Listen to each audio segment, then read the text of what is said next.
You can't survive a crisis on an empty stomach. And in the townships of Soweto and Joburg, we invented the ultimate fuel, the quota. To the Americans in the chat, you have the burger. To the British, the fish and chips.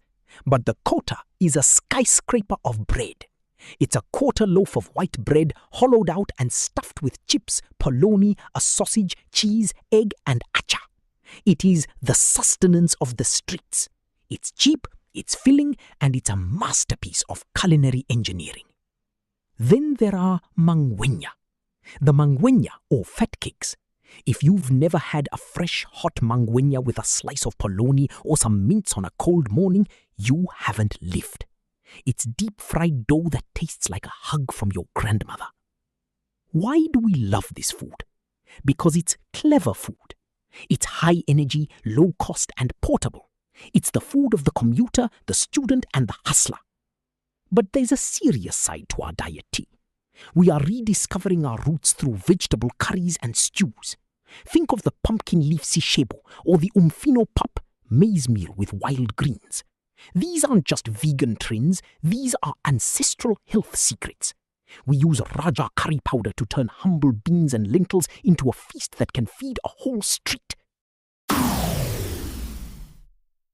We are a nation that can take the simplest ingredients, a cabbage, a potato, and a bit of spice, and make it taste like a 5-star meal.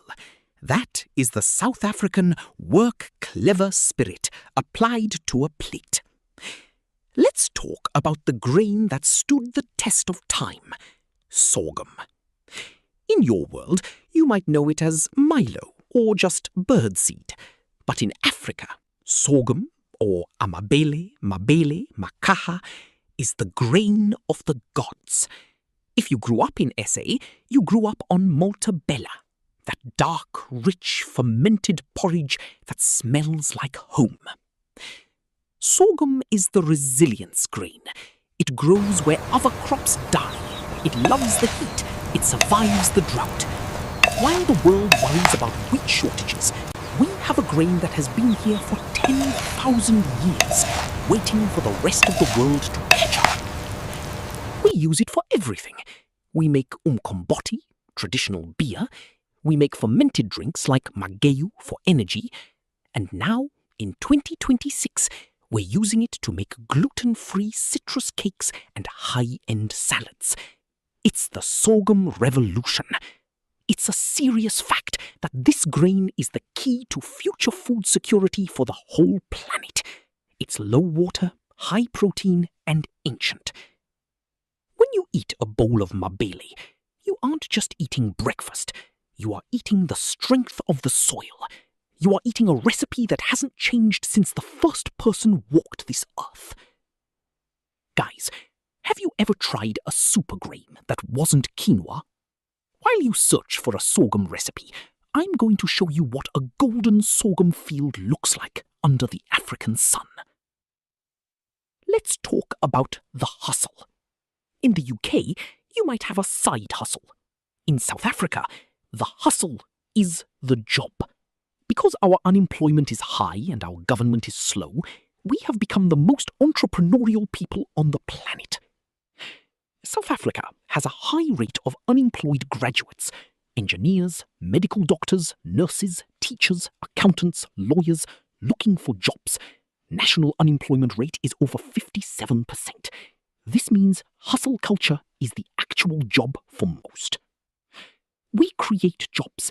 You'll see a guy at a traffic light selling cell phone chargers, and by next week, he's running a small distribution network.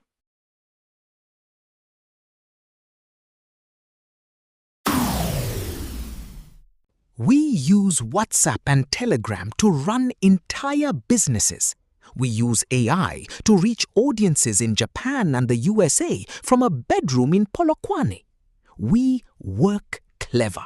We find the gaps in the system and we fill them. If the power is out, we sell solar lamps. If the water is gone, we drill boreholes. We are anti-fragile. The more the system fails, the stronger the people become. This is the message I want to leave with my global audience. The South African way isn't about having everything perfect. It's about being perfect in the chaos. It's about the fact that no matter how many floods come, no matter how high the cost of living goes, we will still be here, cooking our kotas, brewing our sorghum, and building our futures. Because we are South Africans, and we don't just survive, we thrive. Now, I want you to take a walk with me through the streets of Khayelitsha, Alexandria, or Umlazi. To an outsider from London or Singapore, these places might look like a puzzle they can't solve. You see the scars, the rusted zinc sheets, the tangled power lines, the narrow alleys designed decades ago by a regime that wanted to keep people contained. The injustice isn't a history book here. It's a physical reality you can touch. But look closer. Don't just see the struggle. See the flow. While the formal economy of the big malls and the stock exchanges struggles with red tape, the township economy is moving at the speed of light. We are talking about an informal market worth over 150 billion rand. That's billions of dollars circulating in the hands of the people outside the traditional banks. The spaza shop and the hustle logic. It starts at the spaza shop. In the UK, you have a corner shop. In the USA, a bodega. In SA, the spaza is the lifeline. It's a retail empire in a 3-meter shipping container. These entrepreneurs have supply chains that would make a logistics expert in Tokyo sweat. They know exactly what the community needs. Now.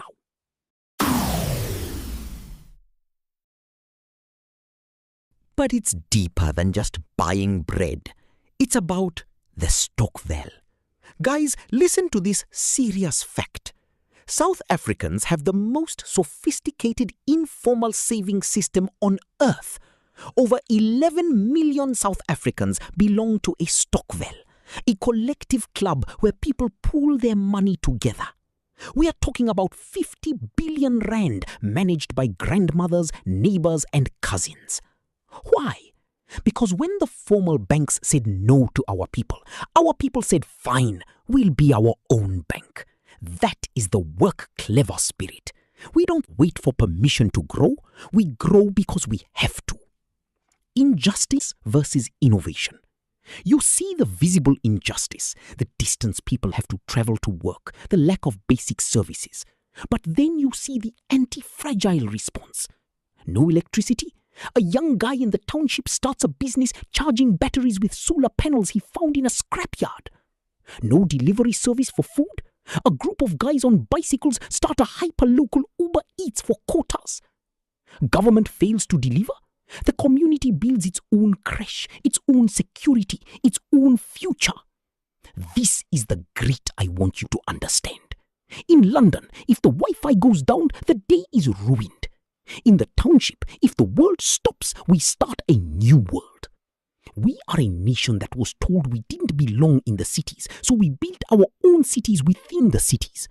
We were told we didn't have the skills, so we taught ourselves how to code on cracked smartphones. To my global audience, the next time you feel like the world is too hard, think of the mama selling fruit at the taxi rank. She's been there since 4 a.m. She survived inflation, she survived the rain, and she's putting her kids through university. She isn't surviving.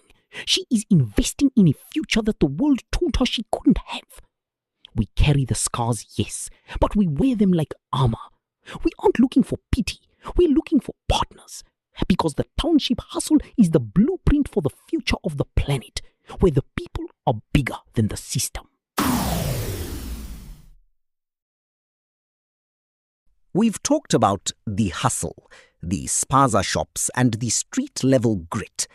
But there's another layer to the South African township that the global media often misses. If you only look at the headlines, you see the scars, you see the poverty, the crime stats, and the high unemployment that still grips our youth. And make no mistake, those issues are real. They are a daily weight on the shoulders of millions. But if you look closer, you see a new skyline rising. In the very same streets where the now culture was born, We are seeing a professional revolution. You see a house that looks modest from the outside, but inside it's a modern dental practice. You see a local community centre where a social worker born and raised on that very block is running a world-class trauma programme. You see teachers who spent their childhood studying by candlelight now standing at the front of a classroom using tablets and AI to teach the next generation of coders. The doctor next door. This is the working clever spirit at its highest level.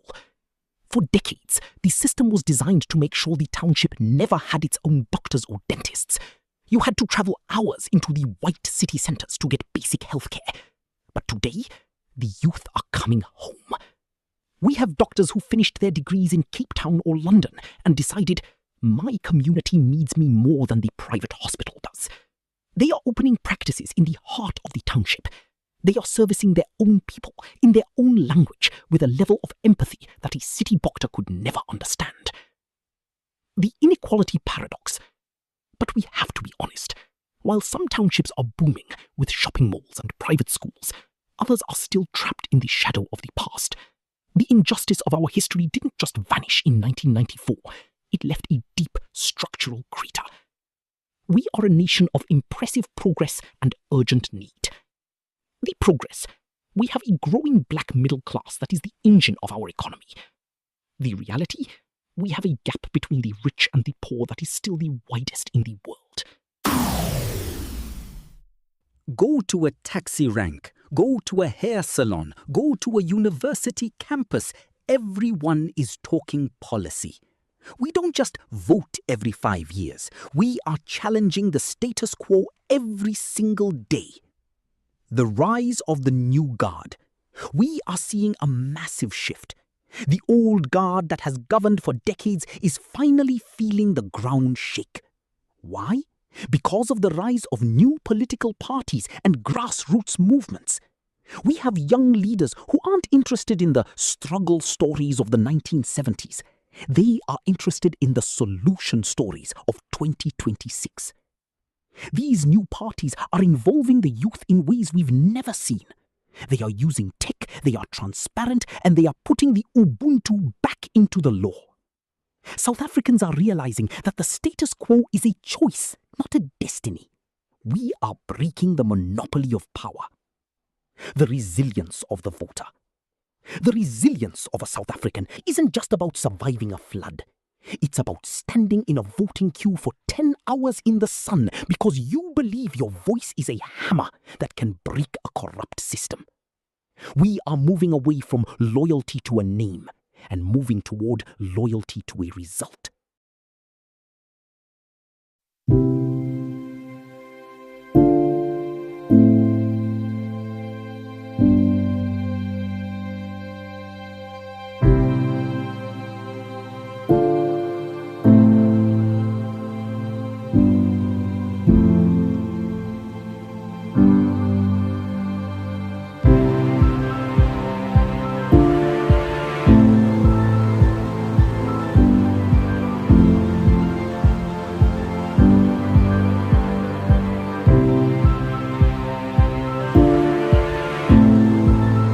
To my global audience, in the UK or the USA, you often feel stuck between two old options. But in South Africa, we are exploding with options. We are a laboratory of democracy. We are proving that you can take a government that has failed for decades and force it to change by the sheer will of an informed public. Progress is slow, and the inequality is a mountain we are still climbing. But the clever work isn't just happening in business, it's happening in the ballot box. We are rewriting our contract with the future. Guys, does your government listen to you? Or do you feel like you're just a passenger in a car someone else is driving? In South Africa, we are currently fighting for the keys.